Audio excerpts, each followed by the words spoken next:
1 hour later. Isang mapagpalang gabi po mga kapana.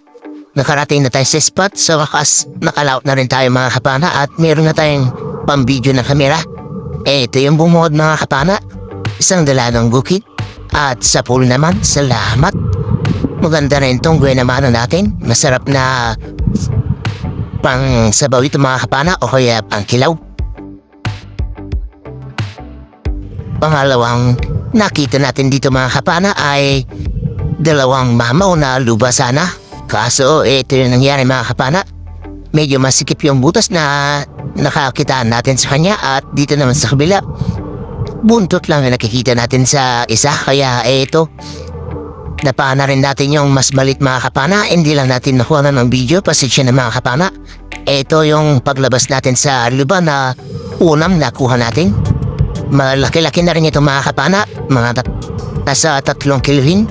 Salamat. First class na ito mga kapana. At nasa 300 na yung kilo dito sa amin ito mga kapana. Kasi nagmahal na naman yung gasolina. Salamat sa mahal na Panginoon. At nabiyayaan agad tayo ng luba.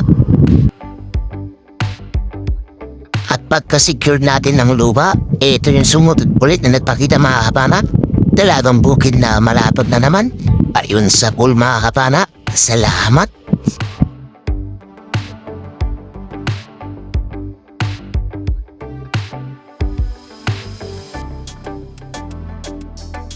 Hanap ulit tayo ng mapapana natin. Ito talagang bukid na naman. Yung palapat ulit mga kapana. Ayun, nagitik naman natin.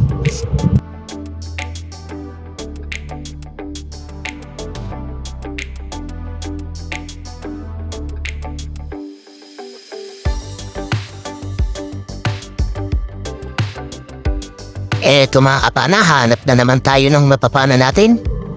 At dito mayroon tayo nakita sumisilip na dalagang bukid na naman. Medyo good size na rin ito mga kapana. Ayun, sa wakas nakuha natin at nagitik na naman.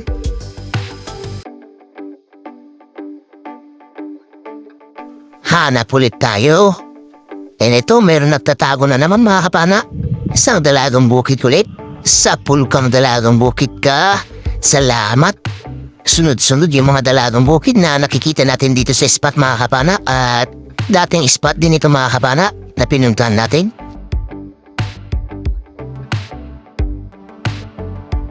At sa paghahanap ulit natin ng isda na mapapana natin, ito yung nagpakita mga kapana. Isang kupa pa o ampa kung tawagin dito sa amin. Dakmain lang natin ito mga kapana kasi maamo naman. Ayun, nakuha natin mga kapana. At ito, pang ulam natin ito mga kapana. Masarap ito na sigam o kaya sa steam. Pagka-secure natin ng kupa pa, eto may nakasilip. Ayun, tinamaan natin yung isdang lapu-lapu or peacock grouper.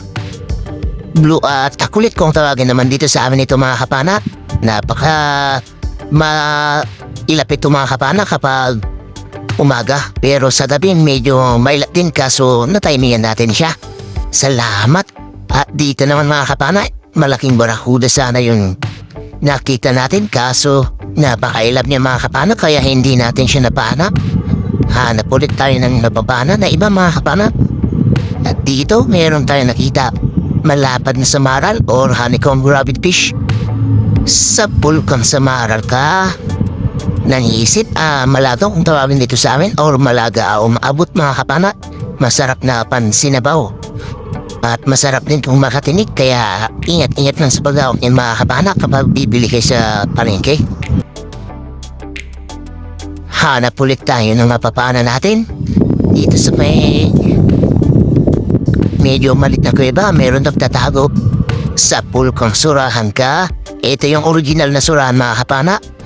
At dabis sa inihaw. Masarap ito na iihawin mga kapana o kaya sa sigam, masarap din. Panibagong paghahanap ulit. Eto, dalagang bukid na naman.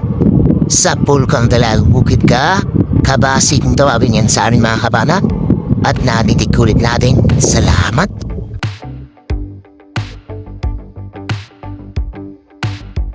Kaya ito mga kapana, luba ulit yung nakita natin sa pulkang luba ka. Medyo malit lang ito mga kapana. Nasa 1 kilo mahigit lang ito.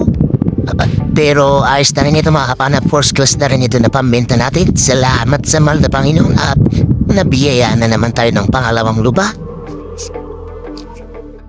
Sana dyan sa bandang harapan ay makadagdag pa tayo ng luba para nang sa ganun makajakpat tayo mga kapana, kasi ilang araw din na wala na naman tayong laot kasi yung amihan dito sa amin ay lalong lumalakas. Hanap na naman tayo. Eto, mangrove snapper. Ayun, nasa pool natin mga kapana.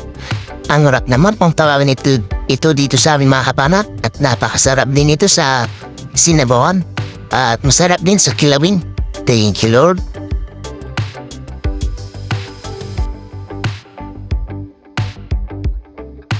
Hanap na naman tayo. Ano kayang isda ulit yung makikita natin? Dito meron tayong nakitang buntot mga kapana. Isang lapu-lapu na naman. Sa pool kang lapu-lapu ka. Ito yung lapu-lapu na hindi gaano lumalaki mga kapana. Mga pinakamalaki lang na nakuha ko dito ay 1 kilo mahigit. Ayos na rin yan mga kapana. First class na rin yan na pambenta natin.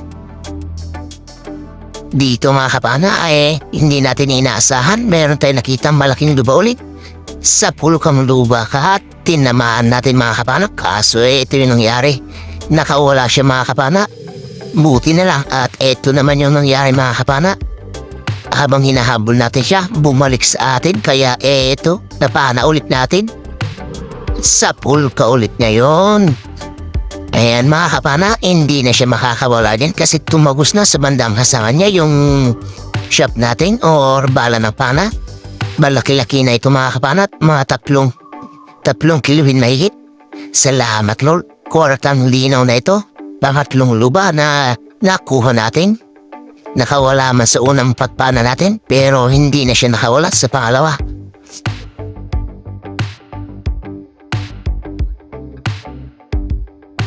Pagkatapos natin matuhog yung grower natin o luba, ito yung nakita natin. Isang bigay emperor or mulagat na buksi kung tawagin dito sa amin. Malaki na rin mga kapana. Sa pulkang buksi ka. Ayan, medyo napataas yung patama natin mga kapana. Buti na lang at hindi siya nakapunit. Malaki-laki na rin ito mga kapana. Mag-iisang kilowin na. Salamat.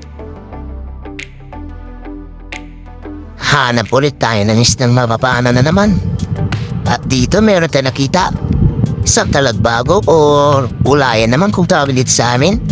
Na yun, nasa pool natin mga kapana. Abang binibidyo natin ito, meron tayo ulit nakita ng isa. Kaya itong mga kapana, nagkasaulit tayo para mapana itong isa.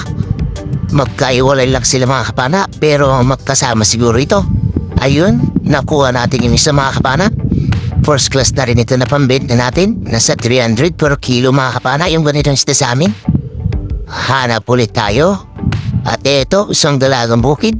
Sa pulkang dalagang bukid ka. Ayun, nakawala lang siya mga kapana. Pero, ayan, tumigil naman dito sa bandang taas kaya napana ulit natin siya. Salamat at hindi siya nakalayo mga kapana. Ito at talagbago ulit yung nakita natin mga kapana pero meron na siyang galos. Nakawala siguro ito sa kasama ko mga kapana na namamana rin. Ito at nakuha natin. Salamat. Hanap ulit tayo ng mapapana natin. Ito isang kupa pa ulit mga kapana o red pitik kung tawagin dito sa amin. Ito yung pinakamasarap na kupa pa mga kapana. Manamis-namis yung laman nito. Lalong-lalo na kapag malaki talaga. Ayan, dadakmahin natin mga kapana. Ayun, nakuha din natin mga kapana. Salamat sa mahal na Panginoon. Meron na naman tayong masarap na iuulam. At pagka-secure na naman natin ng kupapa natin, eto, nakahanap ulit tayo ng mapapanang isda. Ayun, nagitik mga kapana. Eto naman yung lapu-lapu na hindi na lumalaki mga kapana. O tawagin namin dito ay red na takulit. Salamat. First class na rin ito na pambenta natin. Hanap ulit tayo ng mapapana mga kapana. Dito sa butas meron nakasilip na naman. Sa pulkan isda fa, isa pa lang dalagang bukid mga kapana. Good size na. Salamat.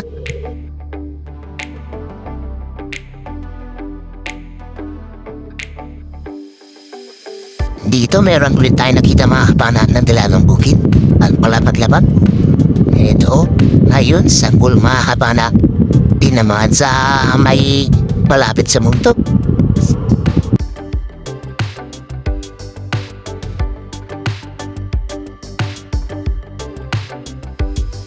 Panibagong paghanap ulit ng magpapana mga kapana. Eto talagang bukid na naman. Medyo malapad-lapad ulit. Ayun, tinamaan din natin mga kapana. Salamat. Sunod-sunod na naman yung dalagang bukid na napapana natin.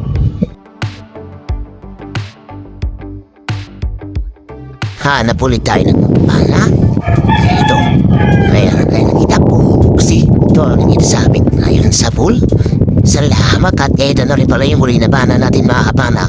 At pumaon na tayo. Magda-alas 2 na kasi ng madali araw. Malayo pa yung uuwi natin abang-abang na lang sabay mga kapama. 1 hour later. Isang mapagpalang umaga sa ating lahat mga kapana. Ito na yung mga nakuha natin. Salamat sa mahal na Panginoon. Nakauwi tayo ng ligtas at mayroon pa tayong biyaya na natanggap. 3 luba mga kapana yung nakuha natin at isang group snapper. Meron tayong surahan na medyo maliit at meron din tayong nakuha na sa maral na 2 dyan. Hindi lang natin nakuha na ng video yung isa.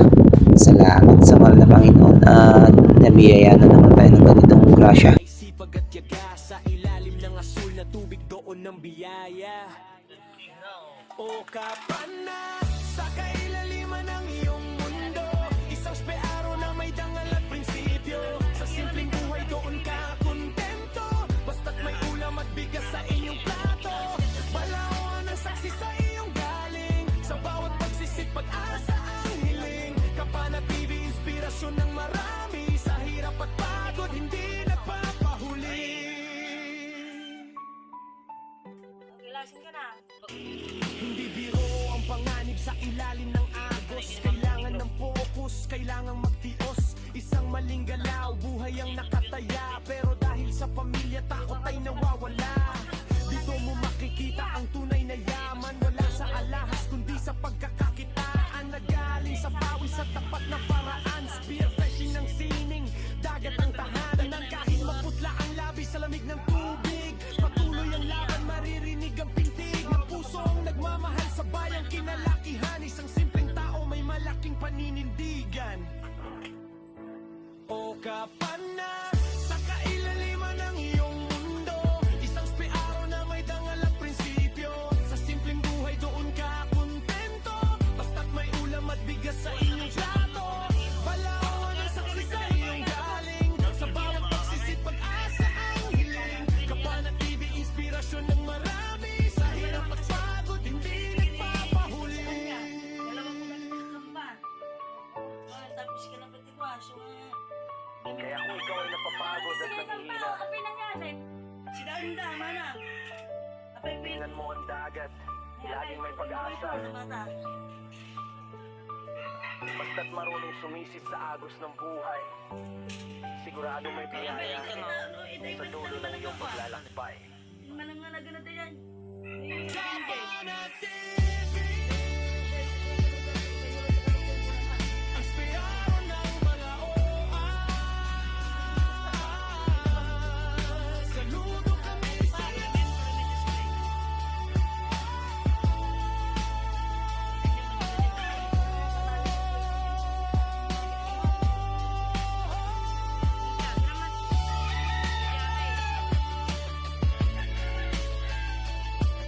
Pagpalang tanghali mga kapana. Ito na pala yung mga nakuha natin kagabi. Yung sari-sari natin 14 kilos lahat mga kapana. At 2,940 naman yung bayad ng sari-sari natin. At yung mga first class natin, yung luba at mga samaral 11.5 kilos. At ito naman yung bayad ng first class natin 3,450. At yung surahan natin na isang piraso kalahating kilo at 165 naman yung bayad. Kaya ito yung kabuuan na bayad ng isda natin 6,555. At 26 kilos naman yung napabenta natin. at 1.7 na pang ulam, kaya 27.7 kilos lahat yung nakuha natin. Maraming salamat sa mahal na Panginoon at nabiyayaan tayo ng ganitong grasya. At ayun, sa susunod na video na lang po tayo mag-shoutout mga kapana. Pasensya na po. At maraming salamat po sa nakarating sa dulo ng ating video. At sana hindi kayo magsawa na panoorin ng ating mga videos kahit hindi po siya kagandahan mga kapana. At maraming salamat din po sa patuloy na sumusuporta sa aking YouTube channel. At ayun, hanggang dito na lang po muna yung video natin mga kapana. Hanggang sa susunod na video. Maraming salamat po ulit mga kapana at God bless po sa ating lahat.